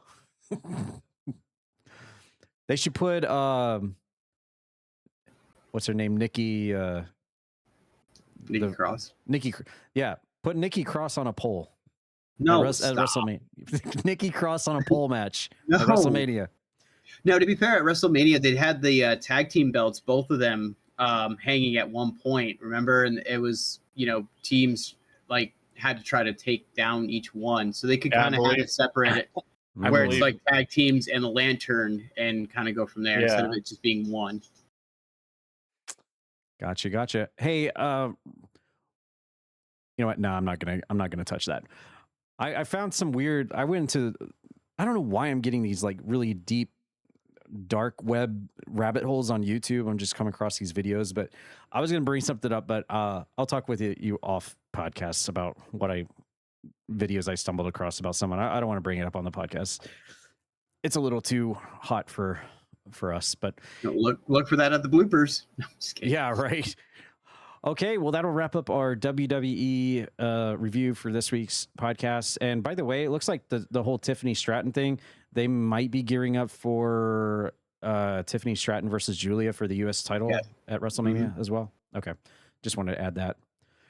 But yep, that'll wrap up the WWE review for this week's podcast, and that'll cover the sports. And like I told you guys, there's a lot of sports to talk about.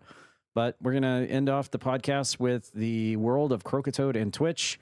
And, well, for me last week, there wasn't a whole lot going on. Didn't really stream a whole lot last week on the Twitch channel, on twitch.tv Croakitoad. Really, the big emphasis on my streams last week was WWE 2K26, the new game coming out over that weekend, and starting to get people created for Croakitoad Pro Wrestling, which is the EFED show we do every Tuesday night. Lots of people really enjoyed that. Watching some of the creative things start to come together in terms of arenas and creating some of your characters live on stream or on Discord streams as well. But yeah, that's really all I did last week. I didn't stream a very lot last week either because I was out for work travel anyway. But yeah, it's very short and very light this week in Croakitoad, but really it was uber light. But that's really all I did last week for streaming in Croakitoad. So yeah, that's that. All right, we're going to move in. Since we didn't really do anything in Croakitoad Pro Wrestling all we did was really just, as I said, create people in WWE 2K26. There wasn't an event on Tuesday to talk about. Instead, we just did a creation stream that night where I created tons of characters on stream. Like we have Grem made, we have Raji made, we have Wizard Boz, we've got Asterial, we've got Puppy, AJ Jacobs, we got Thaddeus, Nathan Moore, Maggie Moore, Vampy, Jen Von Lee, lots of really great and exciting new creations. We're seeing some secondary attires for a lot of the characters this time around, some new coats of paint, as I like to call it, for a lot of people from the last game as well. So that's really in the world of CPW right now. Obviously, we're on our road to the big one. We just took a little bit of a hiatus last week getting there, but we still have a lot of time, just like WWE. We don't have a special event in March. So we have, the next 2 Tuesdays in March, or 3 Tuesdays at the recording of this podcast to fill out the rest of March. And then we're on the road to the end of April. So we have a little bit of time to burn when it pertains to getting everyone transferred over to the new game. And that's really all that happened in the world of CPW. But it is really fun and exciting to see everyone being excited about seeing their character made and seeing, that's what drives me to do it, is seeing people get excited for the EFED. And that drives me to keep it going and stay motivated to do the best job that I can to make it as best as I can for everybody out there. So thank you everyone for supporting the creative process, switching games from 2K25 to 2K26. So yeah, that's really all that's going on in CPW. Not really much to talk about there either.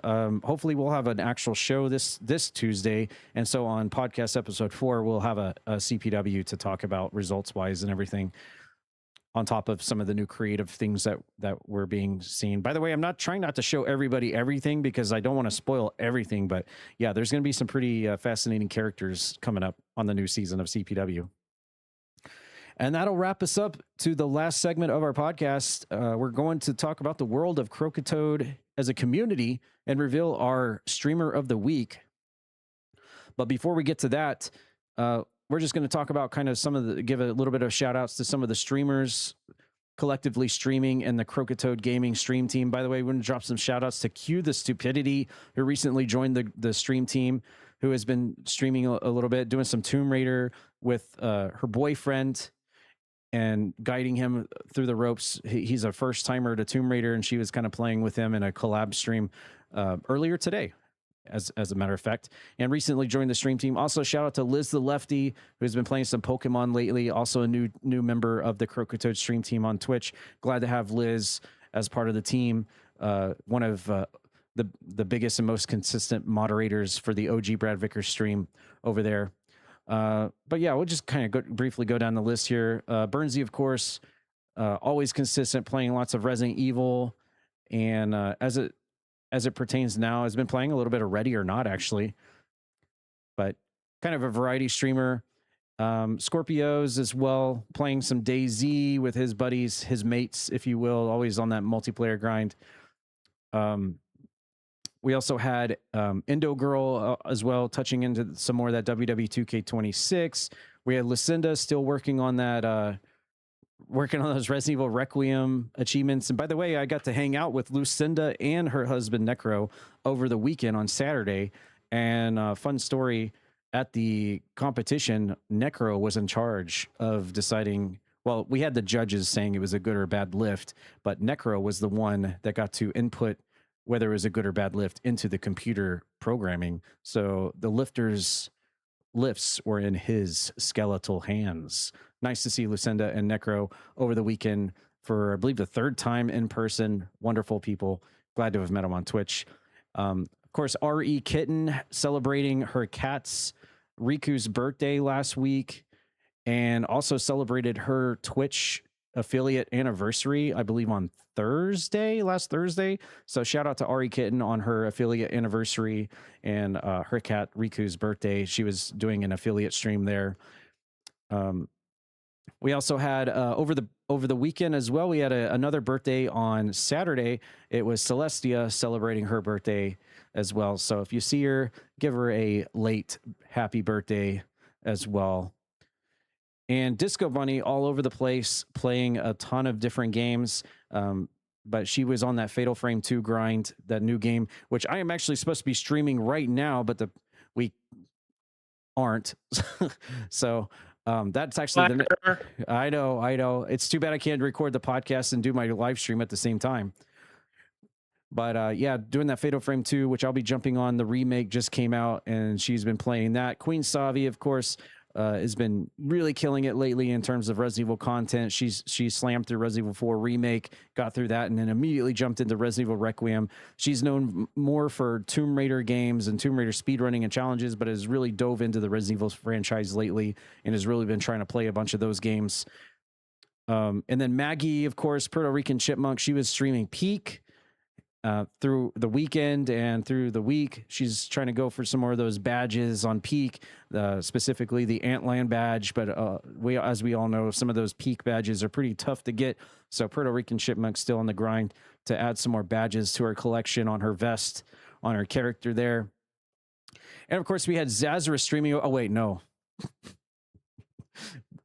Wait. Actually, I streamed Saturday and I streamed Fortnite.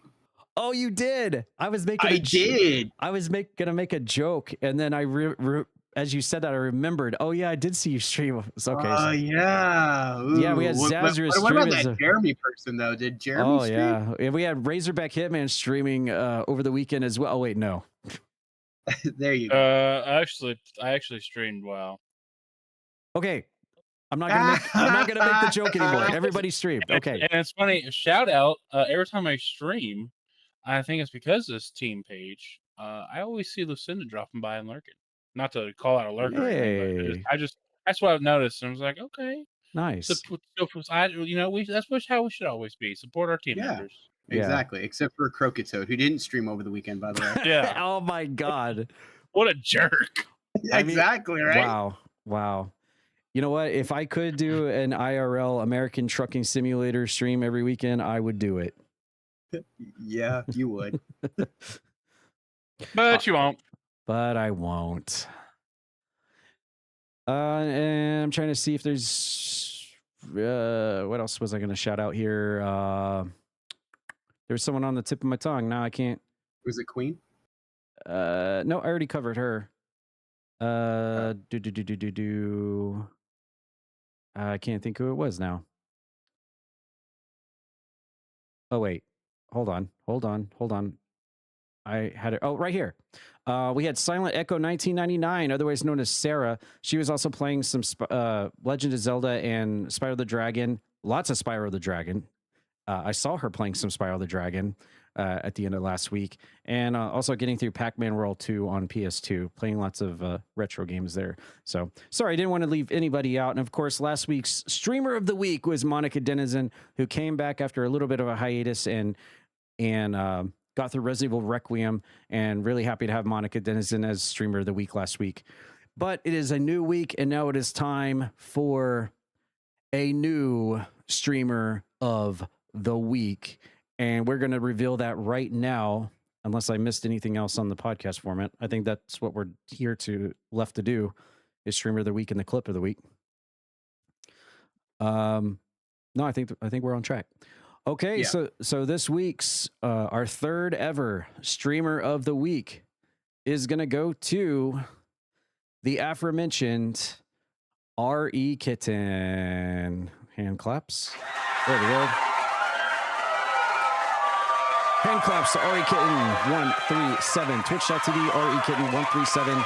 Becoming the third ever Croakitoad Stream Team Streamer of the Week. As I said before, playing, getting through Resident Evil Requiem and then celebrating her Twitch affiliate anniversary on March 12th. She did the stream there with some multiplayer and stuff. Always plays lots of Peak, Phasmo.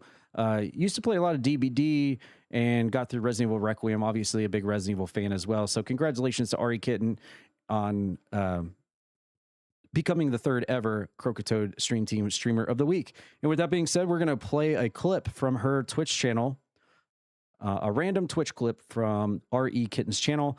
And I believe this was actually from her affiliate stream, her affiliate anniversary stream. So I have not seen this full clip yet, but it is of her playing Peak.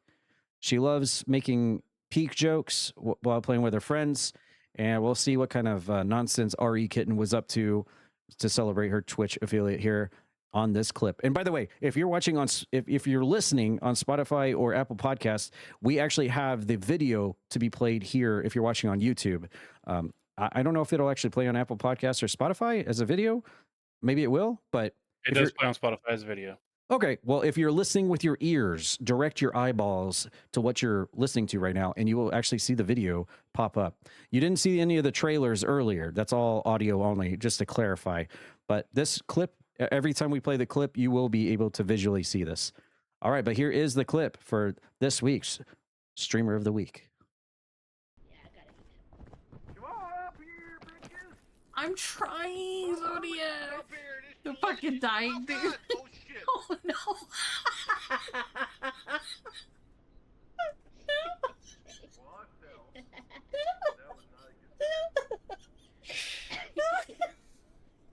God. Not make your booty delicious. Fucking awful. Wait, where is she?